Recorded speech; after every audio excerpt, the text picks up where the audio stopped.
Hi, I'm Tom, and this is my backyard workshop. It's 24 by 35 with 11-foot walls and two 10 by 10 roll-up doors. There's an interior space of over 10,000 cubic feet. It was built by Interstate Steel Structures, and I contracted it through a local company, which gave me 10% off, which saved me over $2,000 on the structure. The concrete work was done by a local contractor, and the rest of the structure was assembled by Interstate Steel. On build day, the team from Interstate Steel got right to work on assembling the support structure and drilling the concrete for anchors. Once all the anchors are in and all of the supports are assembled and laid out in the order in which they will be erected, they begin erecting the structure one section at a time.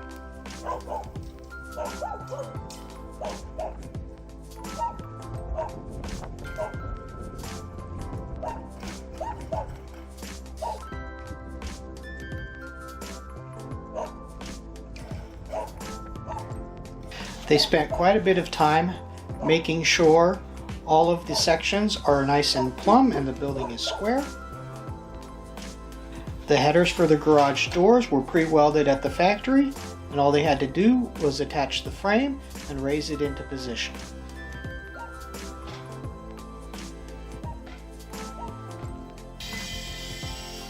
The next section goes up and attaches to the top of the header, securing it in place.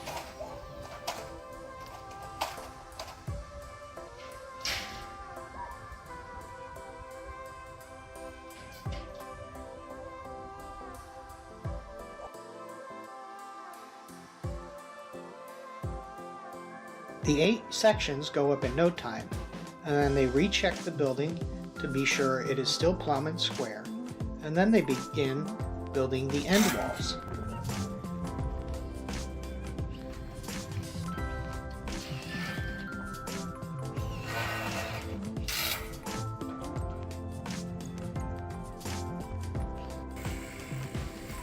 Finally, work begins on attaching the exterior sheet metal.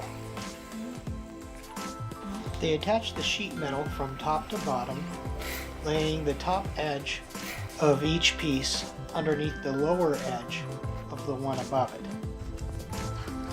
The last piece of sheet metal is trimmed to size using a nibbler.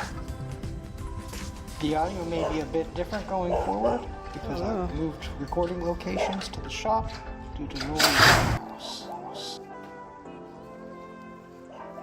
Insulating barrier is stretched over the roof before roof panels are carried up one at a time and secured with special fasteners with built-in gaskets.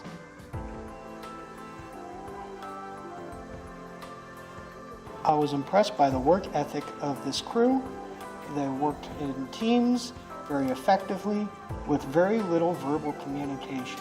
Everyone seemed to know exactly what to do next and needed little to no instruction from the foreman.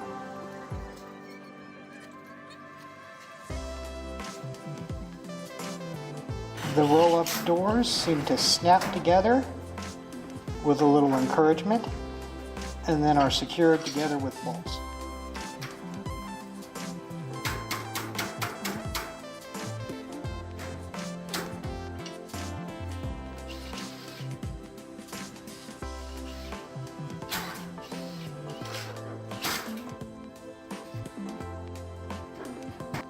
Once the door is assembled, 2 crew members raise the door into position and secure it in place, checking to make sure it is plumb.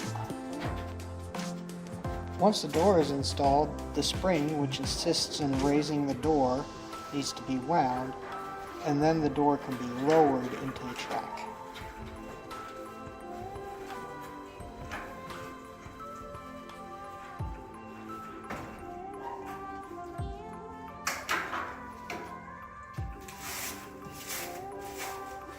While the doors were being installed, the foreman was going around the building, installing all the trim and the finishing touches.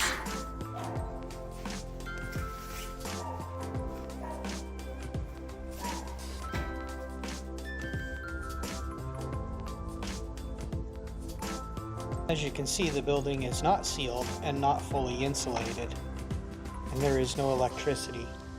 All of that is left up to me.